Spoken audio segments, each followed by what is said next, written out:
देशाचे पंतप्रधान नरेंद्र मोदी यांची तुलना औरंगजेबाशी करणाऱ्या संजय राऊत यांना आमदार लोणीकर यांनी चांगलंच धारेवर धरलंय। नरेंद्र मोदी यांची लोकप्रियता जगभर प्रचंड वेगाने वाढत असल्यामुळे विरोधकांची जळफळाट होत असल्याची प्रतिक्रिया भाजप आमदार बबनराव लोणीकर यांनी दिलेली आहे। तर यंदाच्या निवडणुकीत 400 पार होणार या भीतीपोटी संजय राऊत दारू पिऊन बेताल बडबड करतात अशी टीका देखील लोणीकर यांनी केली आहे। देशाचे लोकप्रिय पंतप्रधान माननीय नरेंद्रजी मोदी यांच्या नेतृत्वामध्ये गेली 9 वर्ष या देशाचा विकास झालेला आहे, कायापालट झालेला आहे। या देशाला महासत्ता बनवण्याचं मोदीजींचं स्वप्न आहे।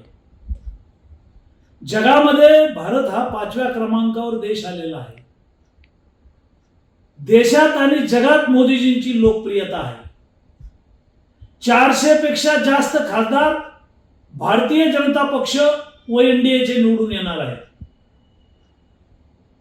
महाराष्ट्रामध्ये उद्धव ठाकरे साहेबांना माझी विनंती आहे, संजय राऊत मोदीजींच्या विरोधात बेताल बडबड करत आहेत।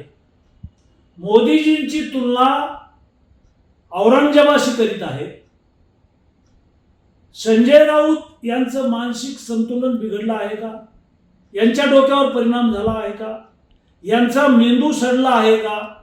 यांना पिसाळं कुत्र चावलं आहे का? संजय राऊत कदाचित दारू पिऊन बोलले आहेत का? गांजा फुकून बोलले आहेत का? चरस पिऊन बोलले आहेत का? बेताल बडबड थांबवावी। नसता उद्धवजी ठाकरे यांची शिवसेना संजय राऊत यांनी संपवलेली आहेच। राहिली साहिली शिवसेना उद्याच्या लोकसभेमध्ये संपेल। यांचे डिपॉझिट जातील। महाराष्ट्रातली जनता शिवसेनेला माफ करणार नाही। भारतीय जनता पक्षाच्या वतीनं संजय राऊत यांना आमचा विचार आहे, नीट राहा, नीट बोला। नसता आमच्या नेत्यांच्या विरोधात यापुढे जर बोललात तर महाराष्ट्रातली जनता तुमचं थोबाड लाल केल्याशिवाय राहणार नाही, असा आमचा इशारा आहे।